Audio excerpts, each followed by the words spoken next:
Guto, o Bahia começou pressionando o adversário da forma que muitos pedem pro Bahia jogar e achou o gol, conseguiu construir a jogada que saiu o gol.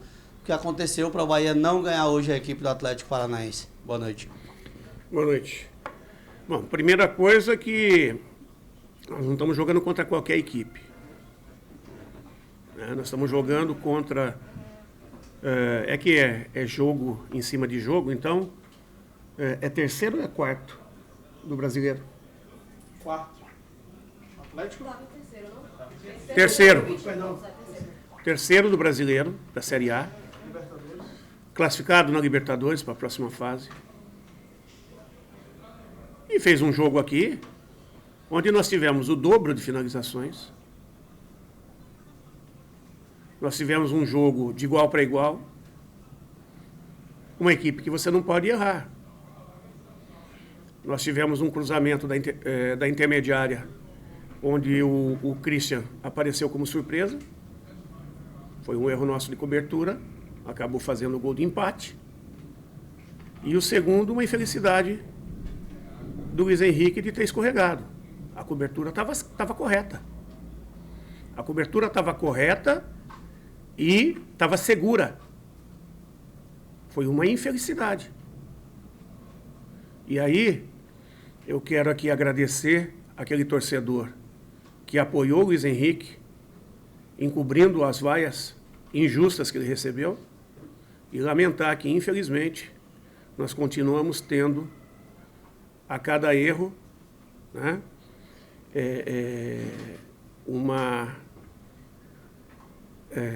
uma situação lamentável, onde, através das vaias, parte da torcida acaba fritando, tirando toda a tranquilidade, não só daquele jogador que errou, como do grupo também. Porque o grupo sente o companheiro, sente o que a torcida está fazendo para o companheiro. Então, quem faz isso não veio torcer para o Bahia. Quem está fazendo isso nos jogos não veio torcer para o Bahia. Veio torcer para si próprio. Porque torcer para um time que está vencendo é muito fácil. Agora, torcer quando precisa do incentivo para ultrapassar etapas, e hoje era uma situação dessa, uma equipe que é terceiro da Série B, jogando contra uma equipe que está em terceiro da Série A, jogando de igual para igual, saindo na frente. Errou. Mas não deixou de lutar, não deixou de buscar. Eu queria que ganhasse. Eu também queria que ganhasse. Nós botamos o time para ganhar. Só que eles têm virtudes e nós temos virtudes. Eles têm uma ou outra deficiência e nós temos deficiências também. E a equipe deles, pelo nível que está jogando, está um pouco mais maturada em relação à nossa. Nós não podemos negar isso aí. Nós não podemos negar. Nós vamos nos entregar para eles de maneira alguma, como nós não nos entregamos hoje. Nós queremos sempre vencer e trabalhamos para isso. Agora, a gente tem que saber das nossas virtudes, das nossas limitações e contra quem nós estamos jogando, quais são suas virtudes e quais são as suas limitações. Para que a gente possa nos superar e ultrapassar etapas vencendo equipes, teoricamente, num estágio à nossa frente. Então, lamentável aqueles que vaiaram, né? E obrigado àqueles que aplaudiram. Como fizeram com o Borel também. Daqui a pouco, se cada um que tiver um erro for vaiado da maneira que está sendo, e eu tiver que poupar, nós não vamos ter time para terminar o campeonato. O Bahia já está nessa condição. Um jogador maduro, um jogador que é só colocar ele dentro de casa que, se ele errar, ele já entra sob pressão e já traz a pressão para cima da equipe. O problema não é só a pressão dele, pessoal. Ele já traz a pressão para cima da equipe. E aí você, para pensar no melhor para a equipe, acaba poupando escolhendo o momento de colocá-lo para que isso amenize e ele consiga ultrapassar essa etapa. E muitas vezes ele não entende, porque está treinando pra caramba, dando a vida nos treinos, merecendo uma oportunidade, e a gente fica segurando para dar essa oportunidade. Então é uma situação muito difícil. Esse é o pior momento de administrar um jogador. Porque dizer que o Borel não fez boas jogadas, não marcou bem. O menino tem 19 para 20 anos. É um ativo do clube. É um jogador que, se abrir a boca aí, tem muitos clubes que querem. O que nós vamos trazer aqui? Quem que nós vamos trazer aqui? Nós vamos trazer o lateral do Liverpool, é isso? Quem que nós vamos trazer para a zaga? Os melhores do mundo ali? Quem que eles querem para o ataque? Para a lateral esquerda? Quem que a torcida quer? E se errar também, vai ser execrado. Tem jogador que há 6, 7 partidas, 6, 7 partidas não, há 10 partidas atrás, era o suprassumo. Aí teve uma lesão, né? Vem num progresso, só que vem se cobrando, já é um cara maduro, vem se cobrando. E não fez gol ainda depois que voltou na Série B. Aí o que acontece? Já tem zum querendo vaiar. Já tem zum querendo vaiar. Então, peraí, onde que nós vamos chegar? A torcida está do nosso lado. Eu sei que 70%, 80% da torcida está do nosso lado. Eu peço que aqueles que estão nessa condição de estar do nosso lado encubram aqueles que não estão do nosso lado. Que não vêm para torcer para o Bahia. Mas é torcedor muito ferrenho, muito emotivo. Se controla. Se controla. Porque você exaltado está prejudicando o Bahia. Está prejudicando. O que nós precisamos nesse momento é apoio, não é vaia. Se a equipe não tivesse se esforçando, não tivesse correndo, não tivesse se doando dentro de campo, eu seria o primeiro a aceitar a vaia. Nós chegamos do jogo contra a Tombense e eu assumi que a gente ficou devendo naquele jogo. Mas nos jogos dentro de casa, nenhum nós ficamos devendo em termos de empenho. Nenhum nós ficamos devendo em termos de empenho. Nós podemos não ter ganho, mas nós não ficamos devendo em empenho.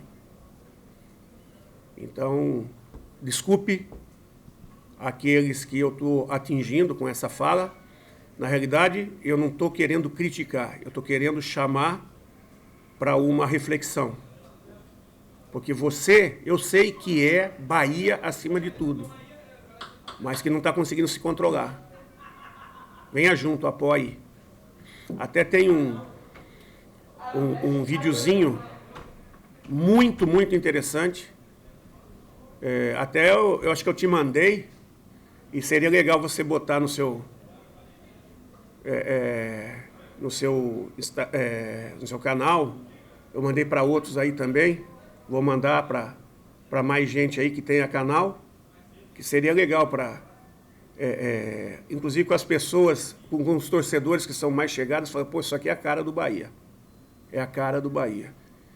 É esse controle que a gente precisa, é esse momento que a gente precisa, essa postura que a gente precisa. Pode ter certeza que com essa situação nós vamos chegar forte. Nós não podemos, nesse momento, nos enfraquecermos. Nós temos que nos fortalecermos.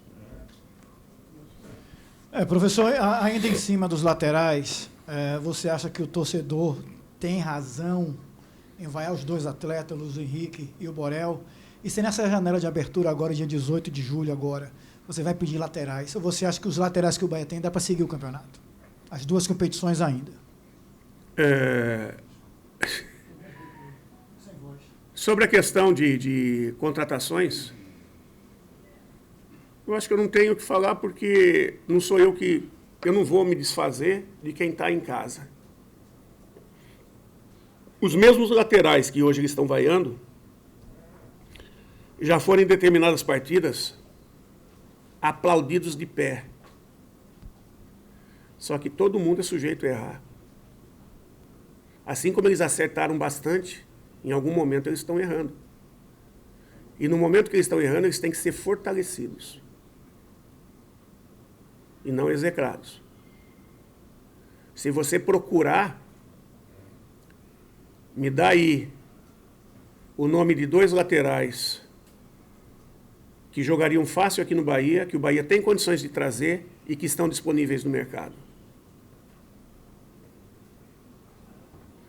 Se você trouxer 2 que solucionam o problema e sobra, tenho certeza que o Bahia vai buscar. Agora, Você que precisa pedir laterais? viu? Qual a necessidade hoje de 2 laterais? O que eu acho é que o Bahia tem bons laterais. Bons laterais. Porque se trouxer aqui o Roberto Carlos no auge e ele errar, a torcida vai vaiar também. O Daniel no auge, o Dani Alves, também vai ser vaiado. Você está entendendo? O problema não são os laterais. O problema é o apoio. E, volto a falar, eu quero sempre os melhores do meu lado. Sempre. Eu tenho jogadores de muito bom nível. Não adianta eu trazer um cara para estar no grupo. Eu tenho que trazer alguém que sobre. No mercado tem alguém sobrando, disponível, e à altura das condições do Bahia trazer? Porque eu volto a falar. Indica que eu tenho certeza que o Bahia quer os melhores aqui. Porque é muito fácil falar, precisa disso, precisa daquilo. Trazer para inchar grupo? Para inchar folha? E não resolver o problema? Não adianta. Você tem que fortalecer quem está aqui dentro. Você tem que estar fortalecendo os guerreiros que você tem. Até que você encontre um que possa agregar valores ao seu grupo. Porque tem jogadores que lá atrás estavam numa condição ruim e hoje estão numa condição boa. Ultrapassou etapas.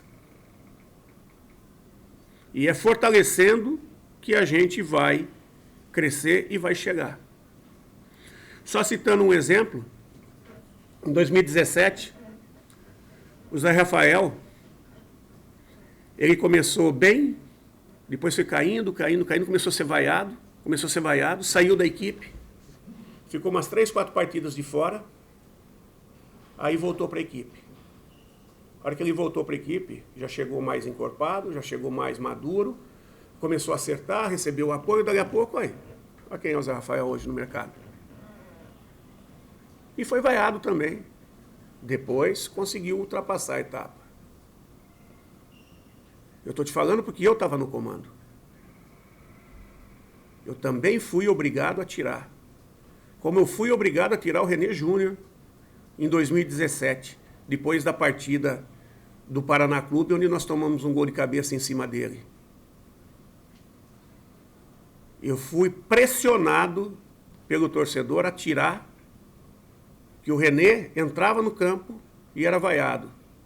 Entrava e era vaiado, até que teve uma situação do Juninho de ser expulso, o René entrou, jogou pra caramba, tomou conta, e eu mantive ele, daqui a pouco ele começou a sobrar.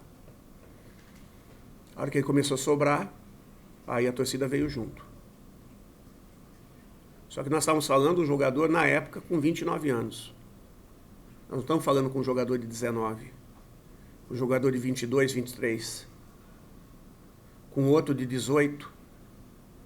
Que já estavam querendo vaiar. A hora que ele errou, começaram a querer vaiar. O André. Que eu falei, daqui a pouco vai entrar o do Júnior, depois, que é o André, depois vai entrar o reserva dele, depois vai entrar o do juvenil, depois do infantil, e nenhum vai servir. Vai contratar 10 e nenhum vai servir. Porque todo mundo é sujeito a erros.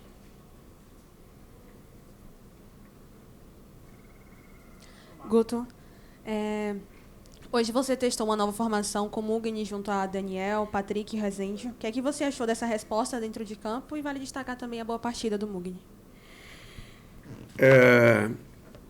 A busca foi de tentar ganhar mais consistência defensiva e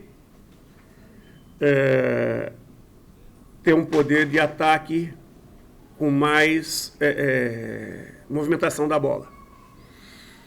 Por isso da entrada do Luiz Henrique, que a ultrapassagem é mais rápida que a do Djalma, é mais aguda que a do Djalma.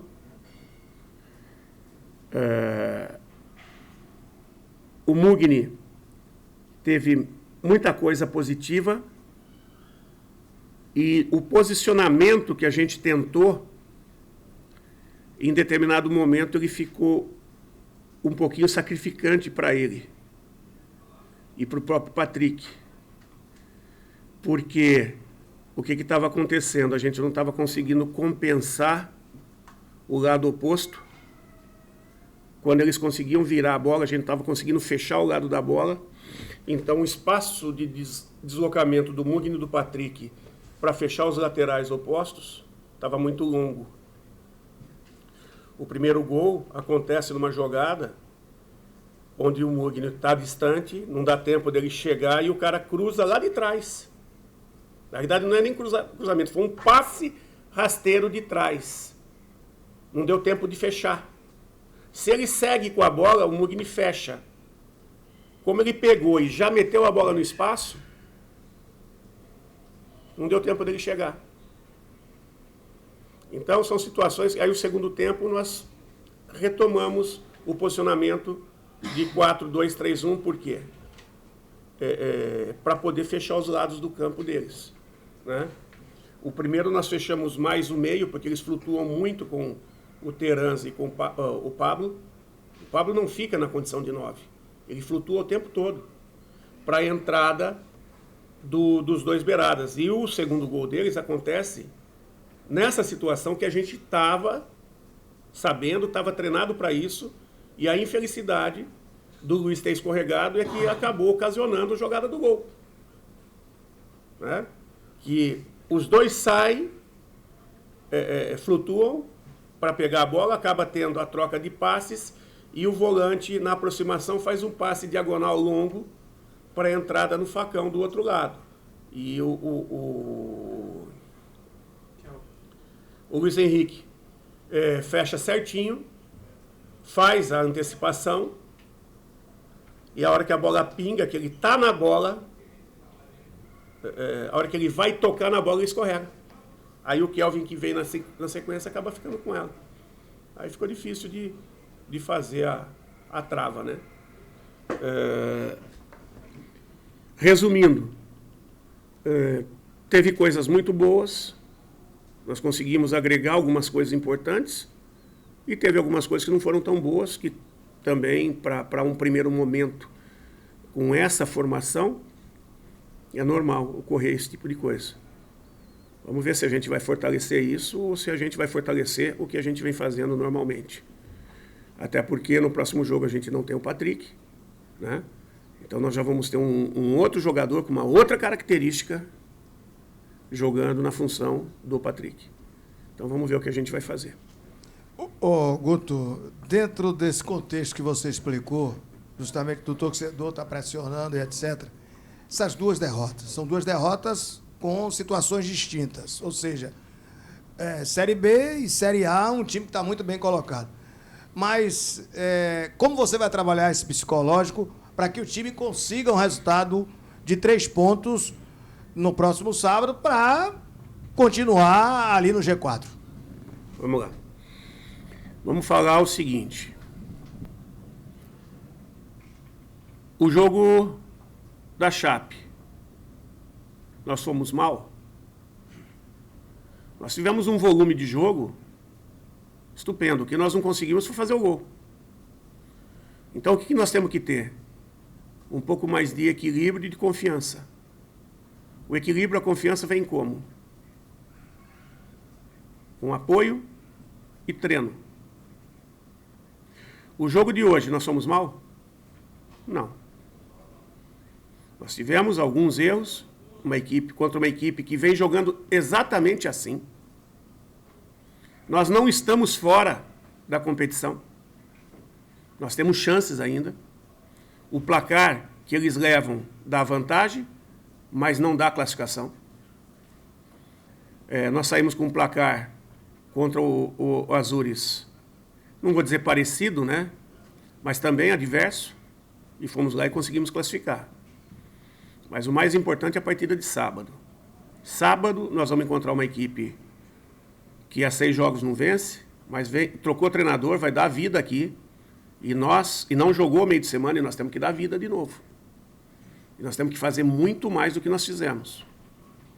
E nós precisamos fazer com que o adversário sinta a pressão da Fonte Nova, e não nós sintamos a pressão da Fonte Nova. Percebe?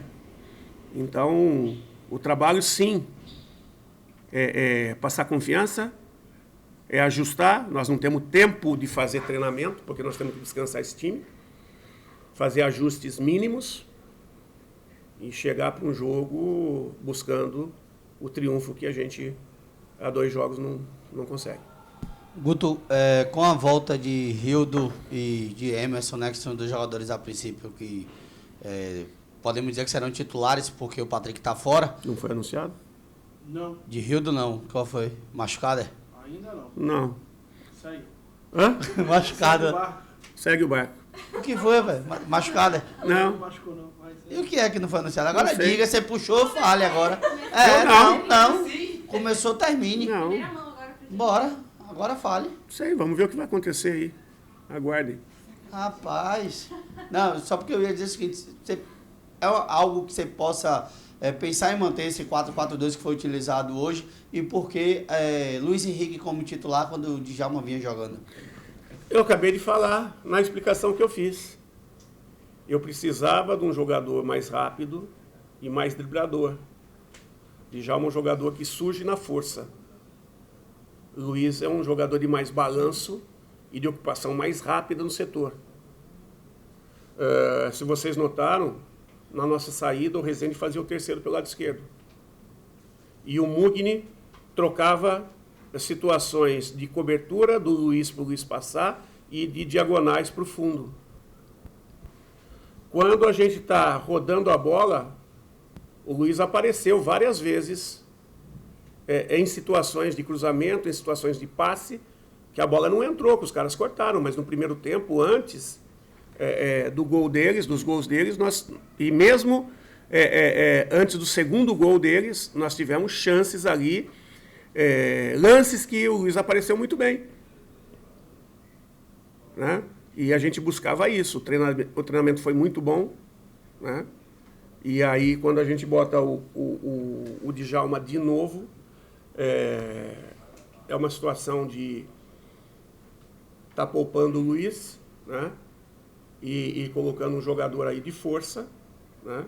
Para tomar conta no aspecto defensivo e tentar agregar o que ele possa agregar na parte ofensiva. Você falou sobre pressão da arena. A gente percebeu uma arbitragem que incomodou bastante os jogadores, a torcida, a você. O que você pode falar sobre os cartões? Que o Bahia tomou muitos cartões, foi, na minha opinião, exagerado. E o Atlético, se eu não me engano, tomou um cartão. Perdão. E o Atlético tomou um cartão só.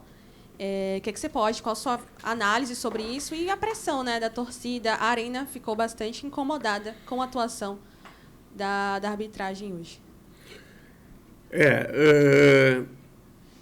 Eu não gostaria de estar comentando, né? Não sou eu que estou puxando, que estou dando desculpas e tal. Acho o Braulio um excelente árbitro, inclusive é um árbitro FIFA, um árbitro que está num crescimento bastante grande. Apitou o nosso jogo contra o Sport, foi muito bem, né? Foi muito bem. E nesse jogo, acho que teve alguns lances assim que, infelizmente, ele acabou invertendo. Em algumas situações foi um pouquinho duro com a gente, com os cartões. Eu acho que a gente não fez tantos lances para cartões assim, mas paciência, aconteceu e eu não vou fugir da situação. Não vou entregar para ele qualquer tipo de culpa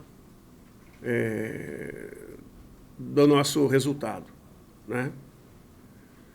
Nós temos que melhorar, sim, a gente é consciente disso, mas lógico que a gente tem que se equilibrar mais para esse tipo de coisa também, que vai acontecer muito. Eu acho que o principal foi o ano passado. O ano passado não dá para esquecer, né? Não dá para esquecer da maneira que foi o ano passado. Eu acho que esse ano os erros que estão acontecendo são normais de quem... assim como nós estamos falando dos jogadores que erram, eu erro. Às vezes o cara interpreta também, não é perfeito, interpreta faz uma leitura da jogada que acaba não sendo. Acontece, a interpretação dele nós temos que respeitar.